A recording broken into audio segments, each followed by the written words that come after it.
Natuklasan ng pulisya sa Baguio City na may ilang taxi driver doon na nagkukunwaring na hold up.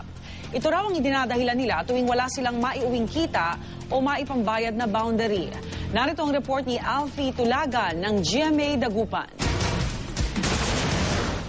Sa kabila ng mga insidente ng robbery hold-up sa mga taxi driver sa Baguio City, may ilang insidente namang napatunayan ng pulisya na may ilang taxi driver din ang nagdedeklarang na hold-up sila pero hindi naman pala.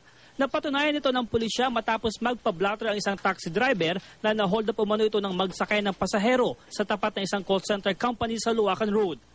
What is very disturbing in the report of the complainant, of the reportee, was the fact that kung sasakaling ka at nagmamaneho ka, dapat bumabangga ka. Mobile yung sasakyan. Nagsagawa rin ng masusing investigasyon ng pulisya. Nagkipagtulungan ang kumpanyang may CCTV sa sakayan ng taxi. Walang nakitang taxi driver at pasaherong sumakay at umalis sa binanggit na oras at lokasyon na nagpa-blatter na taxi driver. Palagi na ho namin ine-educate yung ating mga taxi drivers sa may mga memorandum of agreement with them na idaan nila sa ating police station.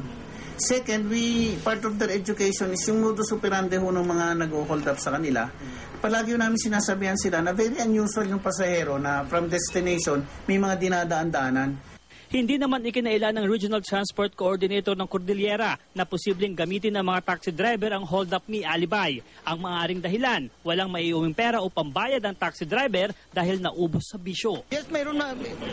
Mayroon kami talaga tinatawag pa na may hold up siya. Pero dating is mas maganda na talagang yung investigasyon ng ating kapulisan ay talagang yan ang iniintay natin. 4 na taon ng taxi driver si Ginoong Crisanto sa Baguio City pero ni minsan daw di niya inisip na mag-alibay ng hold up me. Mas inaalala daw niya kung paano hindi mabiktima ng mga hold-upper. Maagang pag-uwi na lang sa pag-iingat sa mga nakukuhang pasayeros.